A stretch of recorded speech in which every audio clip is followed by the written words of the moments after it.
Okay, thank you. Tony Spoletini has a question. Miranda, for you, and Bo, you can chime in.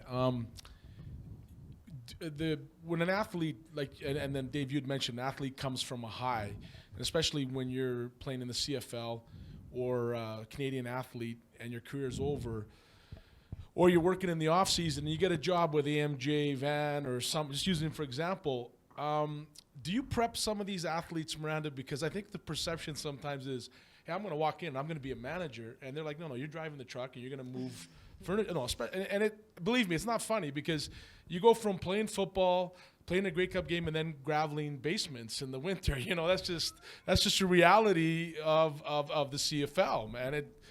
Or you're lugging kegs for Big Rock, and it's fun. But you got to put your ego on hold, and then you kind of work your way up the company, right? So do you prepare them for that bit of a letdown? Not that it's a letdown, but you got to almost check your ego and say, okay, my name's going to maybe get me an interview, but now I got to produce. If I'm going to be like a salesperson, I got to bring in sales. I'm just not going to get paid to just be entertained. But if I'm not bringing in sales, or if I'm not, physically producing, they're just not going to pay me for my name. And they, like even Tony Romo now, he's going to, he's in competition with ESPN, but not everybody's Tony Romo. So do you guys deal with that, Miranda? Yeah. I mean, the short and long of it is the most successful athletes know how good they are, but are humble. And you can teach humility, beat them down enough, they get it.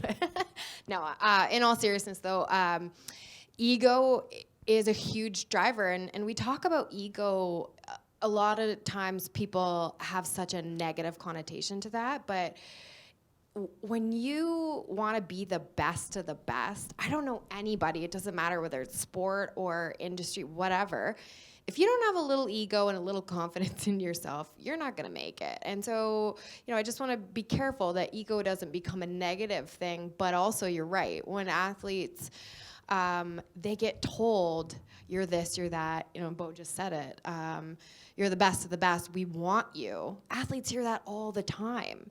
And so they get this false sense of security that you have to keep reminding them that when they're done and they're not in that limelight, they're not on that pedestal, it's really hard to teach them or to educate somebody that you might not be as important as you think you are right now. And everybody wants you when you're having success, but who's around when you're broken, when you're injured, when you don't know what your next career move is? And invest your time and energy in those people rather than the people that want you because of your name. And that's a hard lesson for athletes. So the sooner you get them thinking about what they're good at outside of the sport they play, the more humble they would be to learn and grow and to find a mentor that doesn't know anything about sport. And if they can figure that out, then they have a lot more success, because you see it all the time. It doesn't matter what sport. Like, well, everybody wants me. Everybody said, oh yeah, I'll get you a job. But